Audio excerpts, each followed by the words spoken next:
नमस्कार दोस्तों, कैसे हैं आप सभी लोग। आशा करता हूं बहुत अच्छे होंगे। स्वागत है आपका एक बार फिर से हमारे YouTube चैनल हॉन्टेड हेवेंस में। दोस्तों, क्या आप लोग एक ऐसे गांव के बारे में जानते हैं जो एक समय पे बहुत ही खुशहाल और समृद्ध हुआ करता था, लेकिन उस गांव में एक लड़की को एक ऐसी बुरी नज़र लग गई जिसके कारण एक ही रात में, मतलब रातों रात, वो पूरा गांव सुनसान हो गया, बिल्कुल वीरान हो गया।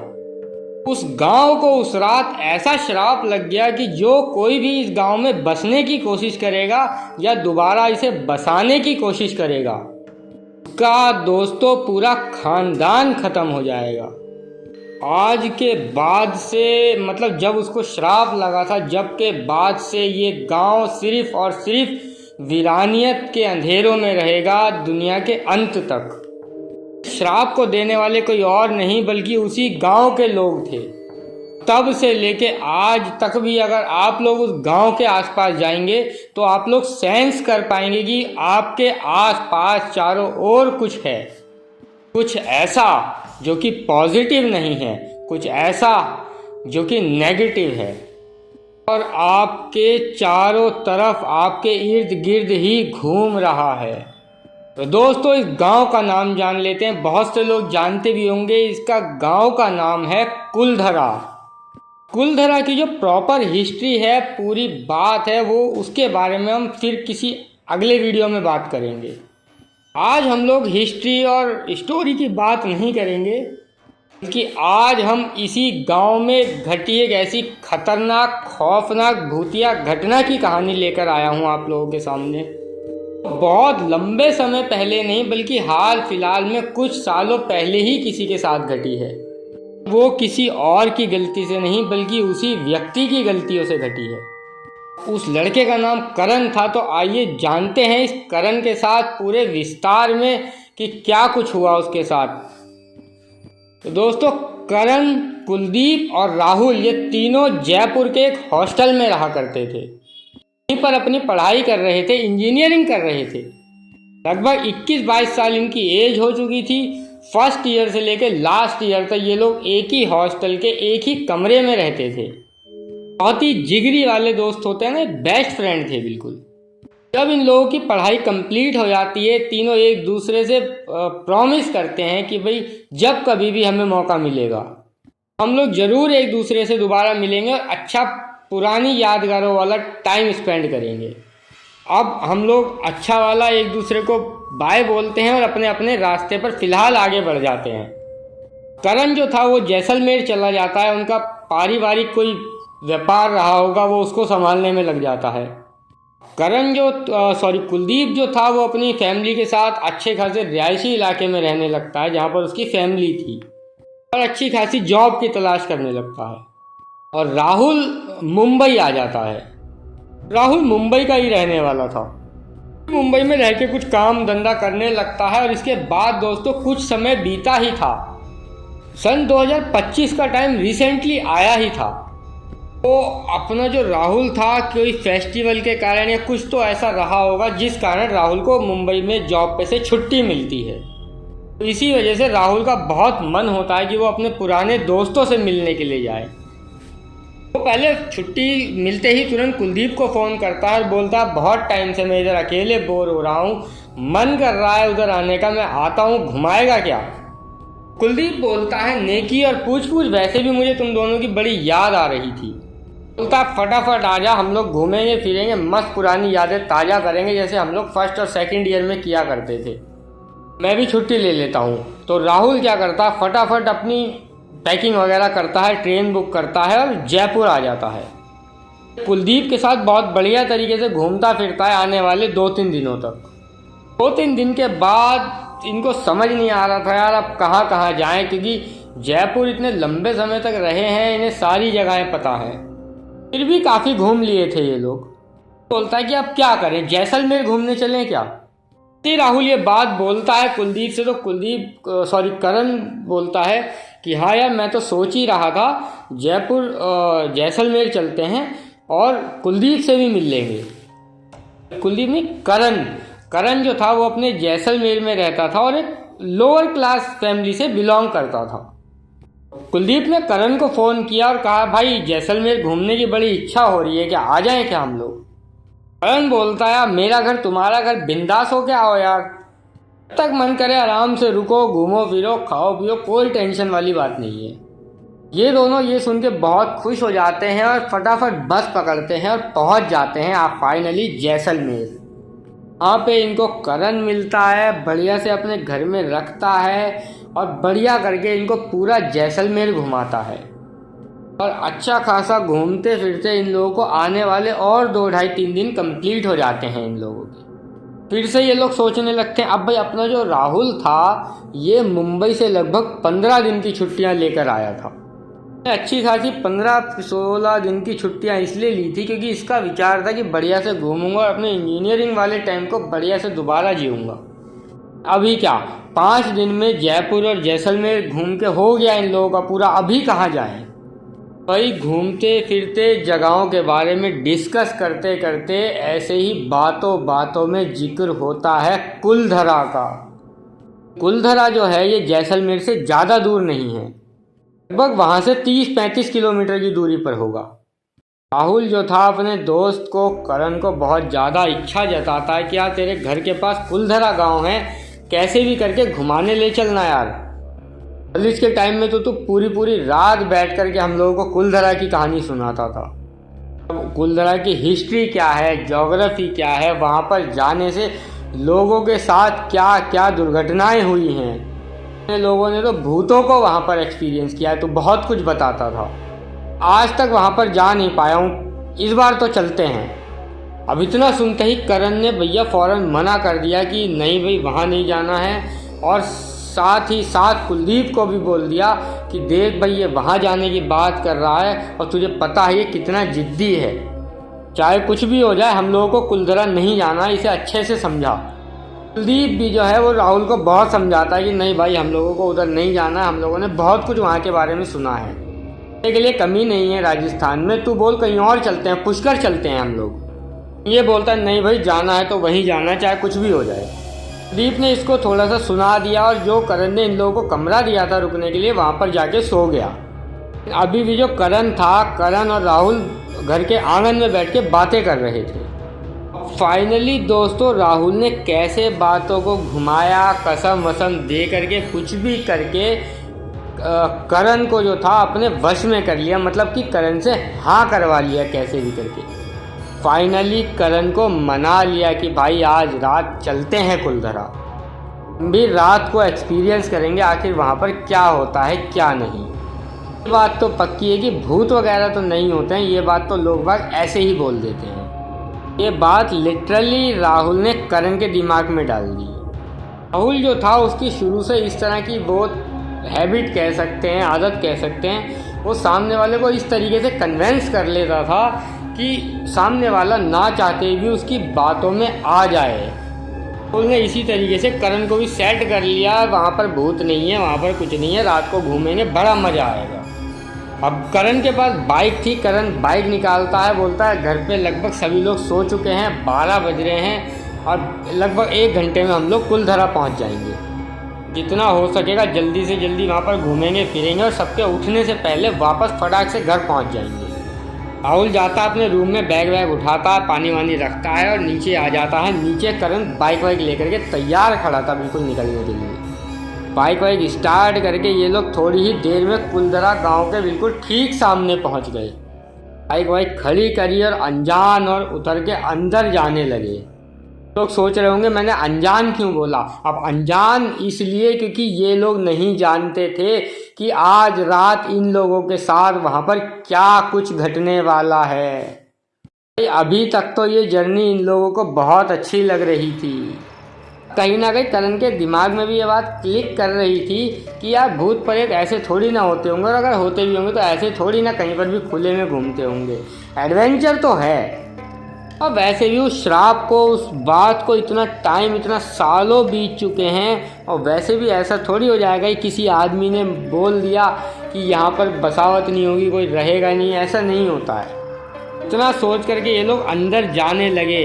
अब दोस्तों आप लोग भी मानो, कोई आप लोग नहीं या कोई भी हो, कोई माने या ना माने, बहुत सी चीज़ें ऐसी होती हैं जिनको हम लोग देख नहीं सकते, महसूस कर सकते हैं। अगर कोई चीज़ हमें दिखाई नहीं देती है तो इसका मतलब ये नहीं है कि उसका अस्तित्व दुनिया में नहीं है। दोस्तों, क्या होता है, जो इंसान अच्छा होता है, पवित्र होता है, जिसके मन में कोई छल कपट नहीं होता, या कह सकते हैं दुखी मन से अगर किसी ने कोई बात बोल दी किसी को, या जिसे बद्दुआ दे देना बोलते हैं, तो कोई दुखी मन से, रोते हुए मन से अगर किसी को बद्दुआ दे देना तो वो कहीं ना कहीं सच हो जाती है। तो ऐसा ही कुलधरा के साथ भी था, जो वो श्राप उस जगह को लगा था। कहते हैं जिस जगह पर इस तरह का श्राप लगा हो, बद्दुआ लगी हुई हो, तो वहाँ पर कुदरती कुछ इस तरह की शक्तियाँ वास करने लगती हैं, जो कि उस बद्दुआ को सच बना देती हैं।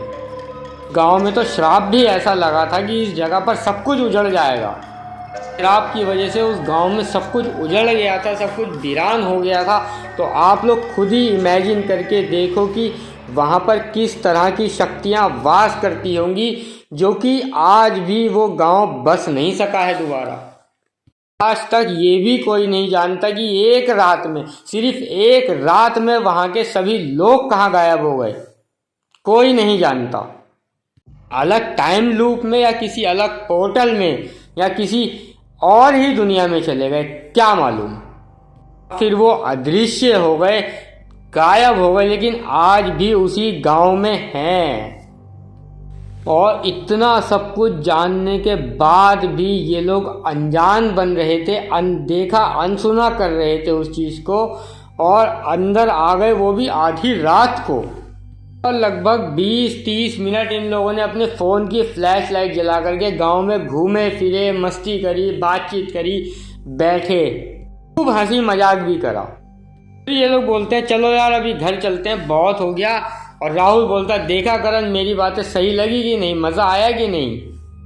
अतः हम लोग आधी रात के वक्त यहाँ घूमने आए, दिखा तुझे कोई भूत अभी तक? चलो कोई भूत नहीं था, अब चलते हैं घर को। अच्छा खासा एडवेंचर हो गया रात के समय। वापस लौटकर सुबह के समय बताएंगे कुलदीप को, देख ले हमने कुछ ऐसा एक्सपीरियंस किया जो तू सोच भी नहीं सकता और कभी नहीं कर सकता, तूने मिस कर दिया। ऐसी बात करके ये लोग निकलने लगे। लौटते लौटते गांव से बाहर निकलने ही वाले थे। बाहर निकलने से ये लोग लगभग 300 मीटर ही दूर रहे होंगे। इनको एक बूढ़ा आदमी इनकी तरफ आता हुआ दिखाई देता है। उस बूढ़े आदमी को देखकर ये लोग घबरा जाते हैं कि यार कहीं कोई आसपास के गांव का तो कोई आदमी नहीं है, या फिर कहीं वॉचमैन वगैरह तो नहीं है। ये सब देख करके इनको घबराहट हुई। हाँ, एक मैं करेक्शन कर देता हूँ थोड़ा सा। ये जो करण का गांव था ना, ये प्रॉपर जैसलमेर के अंदर नहीं था, इसीलिए एक छोटे से टाउन में था, मतलब थोड़ा सा अलग को हटके था, इसीलिए मैं जैसलमेर जैसलमेर बोल रहा था। तो उसके गांव से 30-35 किलोमीटर दूर ही था ये कुलधरा। तो इसका आप बात को कंटिन्यू करते हैं। तो मैं ये बता रहा था कि वो आदमी इन लोगों को इनकी तरफ आते हुए दिखाई दिया। उसको आता हुआ देख करके ये लोग तो घबरा गए थे पहले कि कोई वॉचमैन या सिक्योरिटी गार्ड तो नहीं, ऐसा ना हो कि इसको पता लग गया हो कि हम लोग गांव के अंदर आए हुए हैं रात के समय, तो कहीं कोई कार्रवाई ना करने लगे हम लोगों के ऊपर। उसको देख के डर के इन लोगों ने सोचा कि भागते हैं। तो ये लोग जैसे ही पीछे मुड़ के भागने के हुए तो ये क्या देखते, जो अचानक से बहुत तेजी से इनकी तरफ आ गया। अब इन लोगों ने जब अपने मोबाइल की फ्लैश लाइट उसकी तरफ करी तो क्या देखते हैं कि उस आदमी के पैर जमीन के ऊपर टिके हुए हैं ही नहीं। ये जो पैर थे वो लगभग जमीन से 1-1.5 फीट की ऊपर थे, हवा में लटक रहे थे। आदमी ने पूरे शरीर के ऊपर एक कंबल ओढ़ रखा था, बहुत ही पुराना सा मैला सा कंबल था। आंखें बिल्कुल सफ़ेद थी और दांत उसके नोकीले निकले हुए थे, लंबे लंबे, मानो किसी भेड़िए के हों। दांतों को देखकर ऐसा लग रहा था कि मानो इतने खतरनाक दांत थे कि अगर कोई लोहे का पाइप को भी वो दांतों से दबा दे तो वो भी टूट जाए। उसको अपने पास आता हुआ देख करके ये लोग बहुत बुरी तरीके से घबरा गए कि शिट यार ये क्या चीज़ है। इन लोगों ने दूर से देखा था तो वो कोई बुढ़ा नज़र आ रहा था। इन्होंने सोचा पास आया तो अब जब उसका प्रॉपर इन लोगों ने चेहरा देख लिया, उसके दांत देख लिए, तो ये लोग कंफर्म हो गए कि यार हो ना हो ये पक्का ही कोई भूत है। दोनों ने बिना सोचे समझे भागना शुरू करा। घबराहट के मारे इन लोगों को भागना चाहिए था गांव से बाहर की तरफ जाने का जो रास्ता है, लेकिन घबराहट के मारे ये लोग गांव के अंदर की तरफ भाग गए। उसका कारण ये था कि वो बुढ़ा जो था वो बाहर वाले रास्ते से ही इनकी तरफ अंदर की तरफ बढ़ा था, रास्ते को ब्लॉक कर दिया था, इसीलिए ये लोग उल्टा भागे। जब भागे ये लोग उल्टा साइड में तो वहाँ पर बहुत सारे घर हैं खंडर टाइप के, तो उस वजह से ये दोनों अलग अलग हो गए। ये लोग भाग रहे थे तो इन्होंने अलग अलग भाग के देखा, तो राहुल ने पीछे क्या देखा कि मेरे पीछे तो वो बुढ़ा नहीं आ रहा है। लगभग 5-7 मिनट भागने के बाद वो वहाँ पर रुक गया और रुक के भगवान का नाम लेने लगा। तभी इसको हल्की हल्की सी बहुत थोड़ी दूर से करण की आवाज़ सुनाई दी। उसने आवाज़ दी, करण कहाँ है तू, ठीक तो है ना। करण की जो ये आवाज़ थी ना, ये बहुत अजीब थी, मानो दर्द से कराहने की आवाज़। तो घबराहट हुई कि यार करण के साथ सब कुछ ठीक है तो ठीक है या नहीं। फाइनली ये उस आवाज़ का पीछा करते हुए उस आवाज़ की तरफ बढ़ने लगा कि करण कहाँ है, ठीक है ना। एक पॉइंट पे पहुंचने के बाद इसे करण की बहुत ज़ोर से चीखने की आवाज़ सुनाई दी और इसको समझ में आया उस वजह से कि करण एक खंडर के पीछे है। ये उस खंडर के पीछे गया तो इसने क्या पाया कि करण का एक हाथ उस भूत ने, उस पिशाच ने उखाड़ के खा लिया और बुरी तरीके से खींच खींच के खा रहा है उसके हाथ को। और करण ने उस हालत में राहुल को बस एक झलक देखा और करण की आंखें बंद हो गई। पूरा शरीर जो छटपटा रहा था, तड़प रहा था, वो एकदम से शांत हो गया। 5-6 सेकंड के लिए तो राहुल उसको देखता ही रह गया एक टक। और वो जो भूत था, शैतान था, वो करण के हाथ को नोच नोच कर खा रहा था बड़ी गंदी तरीके से, मानो कोई जानवर किसी को खाता है। इसके बाद राहुल बहुत ज़ोर से चीखा है और बाहर की तरफ भागने लगा। और बाहर निकल के उसको बाइक दिखाई दी, उसने स्टार्ट करी है, बहुत बुरी तरीके से भगाई है, गंदी तरीके से। और भगाने के बाद कुछ दूर चल के उसे एक ढाबा दिखाई दिया। क्योंकि बाहर से आया हुआ था, इसको पुलिस स्टेशन लोग के बारे में कुछ भी नहीं मालूम था, तो इसने देखा कि ढाबे में कुछ लोग बैठे हुए हैं, इनसे सहायता मांगता हूँ। अब इसने जब उन लोगों से बात करी, ढाबे में बैठे हुए लोगों को सारी बात बताई, तो इसकी हालत को देख करके उन लोगों ने क्या जज किया कि ये शायद कोई पागल है, नशेड़ी है। क्योंकि भागते भागते इसकी जो हालत थी ना, वो कुछ इसी तरह की हो चुकी थी, मानो कोई चोर चकारा हो। इसकी जो बाइक थी उसकी भी हालत कुछ ज़्यादा ठीक नहीं थी, और इतनी रात को इस तरह की हालत में कोई ऐसी अजीब सी बात करेगा तो जाहिर सी बात है कोई भी किसी पे इतनी जल्दी यकीन नहीं करेगा आज के टाइम में। इसीलिए उन लोगों ने भी इसकी बात पे कोई ट्रस्ट नहीं किया, कोई भरोसा नहीं करा। और देखा जाए तो कहीं ना कहीं ये बातें भरोसा करने लायक थी भी नहीं, तो इसकी उन लोगों ने मदद नहीं की, इसको भगा दिया। 5-7 मिनट यहाँ पर ख़राब करने के बाद इसको समझ में आया कि यार यहाँ पर कोई दाल नहीं गलेगी। दौड़ी में क्या था, इसका मोबाइल वगैरह सब वहीं पे गिर गया था, तो इसको समझ में आ गया था यार पुलिस स्टेशन वगैरह का भी कोई पता नहीं चलेगा कि मैं उनसे मदद मांग सकूं। मैंने फाइनली फैसला किया कि अब मेरे पास कोई रास्ता नहीं बचा, मुझे जैसे तैसे करके जल्दी से जल्दी घर पहुंचना पड़ेगा। करण के मम्मी पापा भाई बहन सबको उठाना पड़ेगा और सारी बात उन्हें बतानी पड़ेगी। बहुत बुरी तरीके से ये बाइक को भगाते हुए ले करके गया। इसने घर पे जाके 3 बजे लगभग चिल्ला चिल्ला के सभी को उठा दिया। उनका तीसरा दोस्त था कुलदीप, वो भी सो रहा था, वो भी नीचे उठ करके आया। इसके पापा मम्मी सभी लोग आए, इसने सारी बात सबको बताई। भाई सब लोगों ने बहुत बुरी तरीके से, अच्छी तरीके से राहुल को डांटा, फटकारा, चिल्लाया। लेकिन वहीं पर कुलदीप कहता है कि अंकल आंटी इस वक्त ये चीखने चिल्लाने या डांटने का टाइम नहीं है, पहले हम लोगों को कुलधरा जाना चाहिए और देखना चाहिए कि करण ठीक है या नहीं। भाई देखते हैं, थोड़ी क्या पता एक उम्मीद बाकी हो। ये लोगों ने बाइक स्टार्ट करी फटाफट। कुलदीप के करण के पापा, उसका भाई, ये तीनों बहुत जल्दी करके भगा करके कुलधरा गांव दोबारा पहुंचे। वहाँ पर सिक्योरिटी गार्ड बैठा हुआ था, उसने बताया कि मैं दूसरी साइड बैठा हुआ था, ये लोग कहाँ से कैसे कब पता नहीं अंदर चले गए, मैं देख ही नहीं पाया इन्हें। चलिए कोई बात नहीं, आइए देखते हैं अंदर। अब अंदर काफ़ी देर तक ढूंढा गया, पूरी तरह ढूंढा गया। सुबह हो गई ढूंढते ढूंढते, सुबह की रोशनी तक ढूंढा गया, लेकिन वहाँ कुछ नहीं मिला। मिला तो सिर्फ और सिर्फ करण का मोबाइल फ़ोन। करण इन्हें पूरे कुलधरा में कहीं नहीं मिला। और करण के मोबाइल के साथ साथ एक उसके कपड़े जो उसने पहने हुए थे उसका भी एक थोड़ा सा टुकड़ा मिला, वो भी खून से सना हुआ। और दोस्तों ये सब नज़ारा देख करके करण के पापा का और उसके भाई का वहीं पर रो रो के बहुत बुरा हाल हो गया। जैसे तैसे करके कुलदीप इन दोनों को संभाल के घर पे लेकर के आया और कुलदीप और राहुल भी उसके घर वालों के साथ 2 दिन वहाँ पर और रुके। उसके बाद वहाँ से निकल के वापस अपनी अपनी दुनिया में अपने अपने काम धंधे पर वापस लौट गए।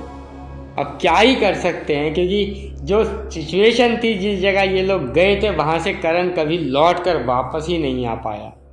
और इस बात का पछतावा राहुल को आज तक है कि यार मेरी एक छोटी सी गलती की वजह से, मेरी एक जिद की वजह से मेरे दोस्त करण की जान चली गई। जितने लोगों ने भी इस स्टोरी को सुना उन्होंने यही कहा कि हो ना हो वो लड़का करण कहीं पर भाग गया होगा, उसको स्ट्रगल करना पसंद नहीं था या अपने परिवार के साथ रहना पसंद नहीं था, वो मुंबई जैसे बड़े शहर में जाना चाहता था। लेकिन अब कोई कुछ भी कहता रहे, जो सच्चाई थी, जो वास्तविकता थी, वो तो एक करण जानता था जो कि अभी दुनिया में शायद नहीं है, और दूसरा राहुल जानता है कि उनके साथ क्या कुछ खौफनाक वहाँ पर बीता था। और राहुल की भी स्थिति आज के टाइम में ये है कि वो ज़्यादा किसी से बात नहीं करता है, अजीब से खौफ में, एक अजीब से सदमे में चला गया है। कुलदीप से भी अब वो बात नहीं करता है, शायद वही सब कुछ राहुल के दिमाग में आज भी चलता रहता है। बहुत ख़राब कंडीशन में है कह सकते हैं।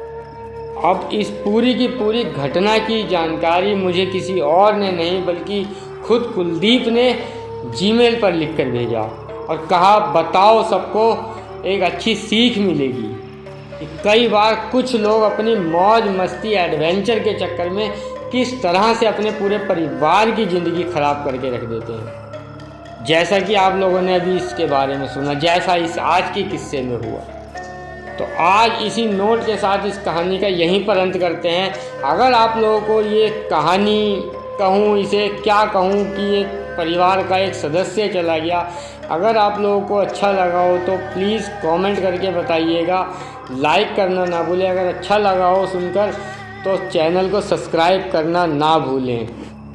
तो कल फिर मिलते हैं दोस्तों एक नई कहानी के साथ, नए एपिसोड खौफनाक से किस्से के साथ। अगर आप लोगों के पास भी कोई ऐसा खौफनाक किस्सा है तो मुझे इंस्टाग्राम या जीमेल पर या टेलीग्राम पर लिख करके भेजिए।